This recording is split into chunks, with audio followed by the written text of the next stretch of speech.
do you ever have those moments where you start crying and then you're like, I'm sorry, I've stopped doing that now. I will no longer apologize for showing emotion.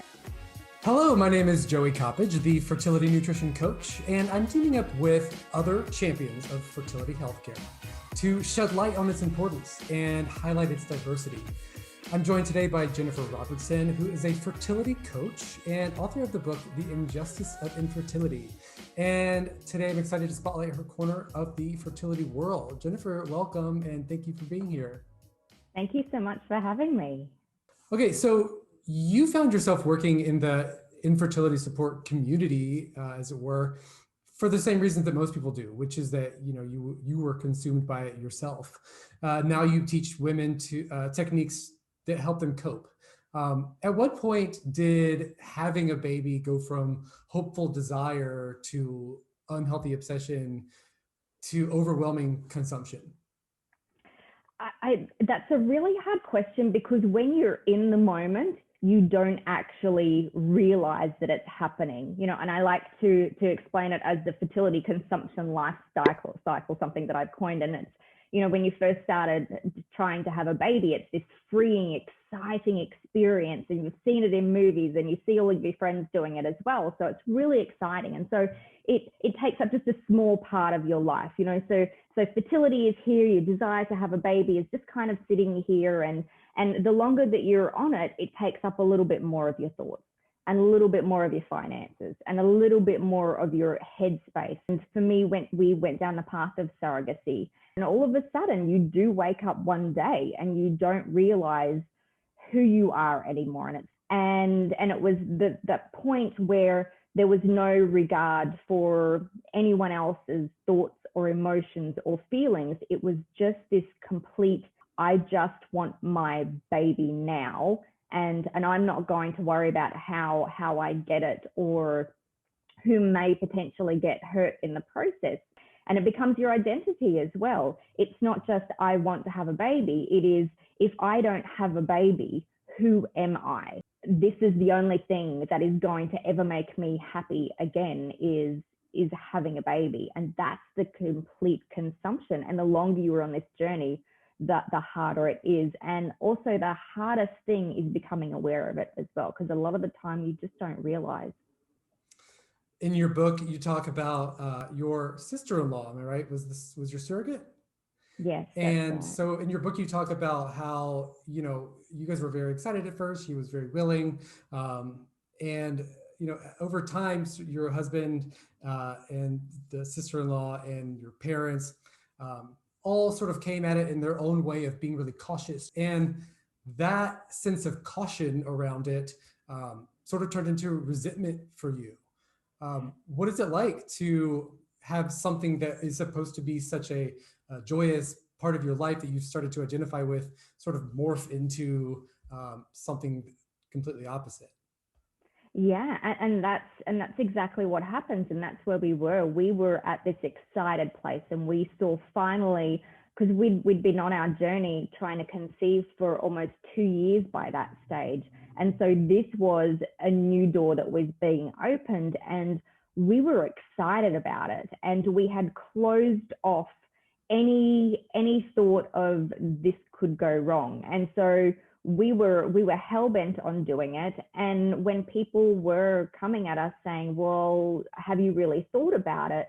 We saw it as an attack on us. And that's where the logic and reason really goes out the window. Instead of you think, well, you're not happy for us. Why aren't you happy for us? And why don't you want this to go through? And in hindsight, and it's only just when I was writing that book, there's this incredible amount of shame that you're like, oh my goodness, yes, I get it. I get it was absolutely fraught with danger. And what if something went wrong? And because we were using a family member, it had a huge potential to go wrong. We had no indication that things were going to be difficult, but they were. And this is the part where things very rarely turn out exactly as how you have in your head. And yeah, we spent the next 2 years struggling. So we dragged her along with us. We went through 9 IVF cycles. We thought that all of our dreams had come true when she fell pregnant, only to suffer a miscarriage 9 weeks later.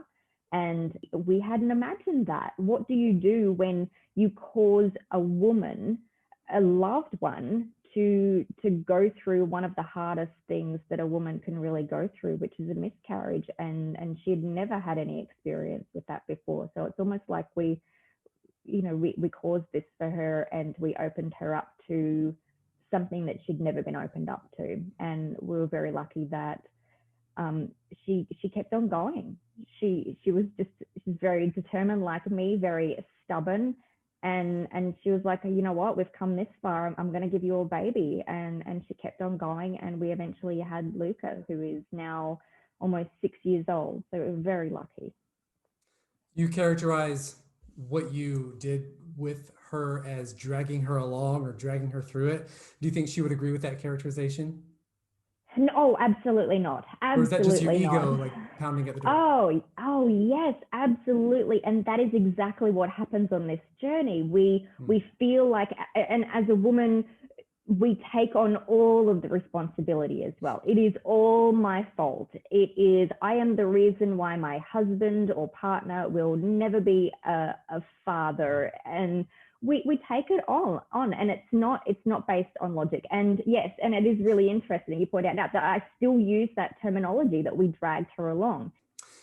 You're kind of referring to this internal battle or this internal source of guilt, but there is also this source of guilt that comes from external sources. One thing that consistently triggers negative emotion is when friends or family offer support in the form of like fixing them. And it always comes in the form of, have you tried this, or you need to relax, or, all the typical things people say that end up just being hurtful. Did you ever experience that? I heard absolutely all of it. And instead of me seeing it as they just really want to help me out, I saw it as an attack of they think that I'm broken. They think that I haven't tried all of these things when I had. And this journey has a way of twisting absolutely everything. And now I know that it's not about them doing that. It's because this is our human nature. We just want to fix someone. And when we see someone who is in pain or sad or angry or experiencing things that make us feel uncomfortable, our default is to, I must fix them because they're making me feel uncomfortable. So I need to solve the problem for them so that I feel better myself. So it's kind of like this double-edged sword. Our society these days, and we can talk about this all the time, but our society in this day and age, we're just not taught how to comfort someone. Whether you're the fixer or the one that needs to be fixed, there's no right answer other than being able to hold space. And I think that's maybe the thing we're missing, is knowing how to hold space for someone when really all they want to do or what they really need is not to be fixed, but to have somewhere to vent or bitch or complain or say what's going on in their head out loud so that they can metabolize it themselves. If you could give some advice on how to support your friend or family member going through an infertility experience or journey, what would it be? Most of all, asking, what do you need from me right now? Because I don't remember anyone on my journey going, what do you need right now? Do you need a hug?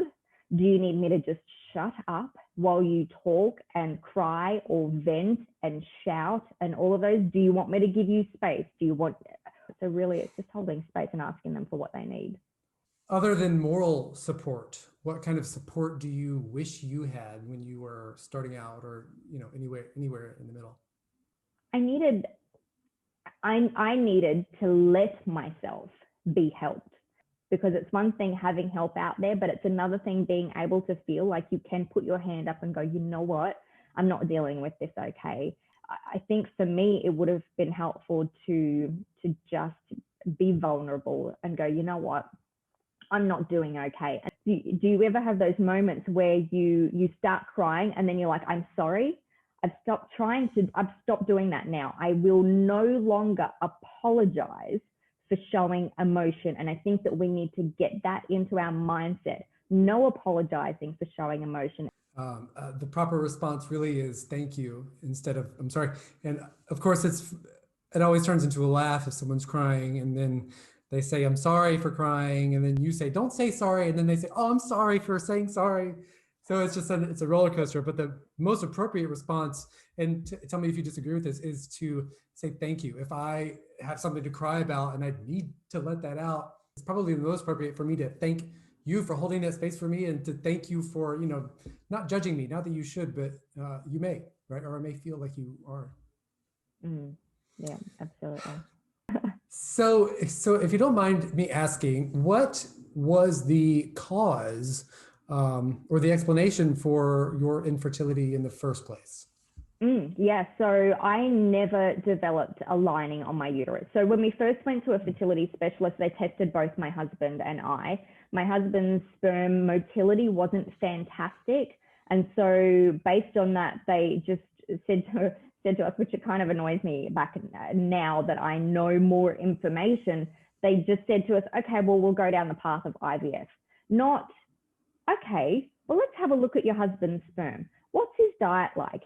Is he exercising? Is he having hot showers? What's his underwear like? Like they never said that. It was just IVF. Whereas now I know that we have the ability to impact absolutely everything in terms of our body with a few things that we can do. You can change your sperm in 42 days, and I know that now. And this is something that really does frustrate me, because when you go to a fertility specialist, it's all about IVF. And I loved our specialist, but not once did he ask me what my diet was like. Not once did he ask me what my stress levels were like. It was never about mindset. And I understand it's not, because they are medical doctors.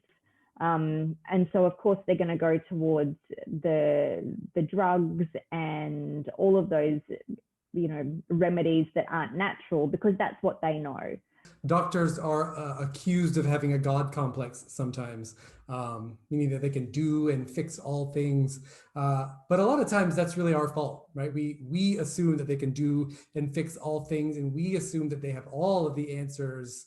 But we have to remember that they are medical professionals. And if, our fertility or our whatever our problems are not medically fixable or medically diagnosable, it's not really their business to fix it. So if our problem is caused by something diet related or mindset related, typically that's not something that our medical doctor, which our primary care doctors are primarily concerned with. If that's not what the problem is, then we have to remember that we need to look elsewhere and not continue looking solely at medical fixes. Absolutely. And at the end of the day, they are just people, and the treatments that they are providing, a lot of it is guesswork as well. There is there is science behind it, but at the end of the day, like they actually don't know either, especially in the case of unexplained infertility. They can't tell you whether it's going to work. They don't have a crystal ball. And what I've learned on this journey as well, is that we need to trust our body, because we know our body better than anyone else.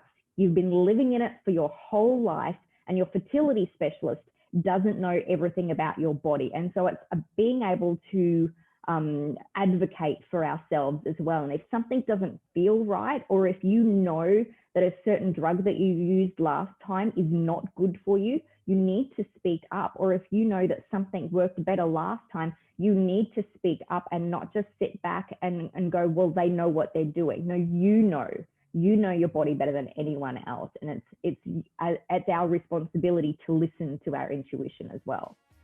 The Injustice of Infertility is your book. It'll be available on November 20th, 2020, on Amazon, at Barnes & Noble, wherever your trusted bookstore is. Jennifer, thank you so much for being with us today. Don't forget, starting a family takes a community, which means asking for help and relying on those of us in your community who are cheering you on. Until next time, I'm Joey Coppage, the Fertility Nutrition Coach. Be well.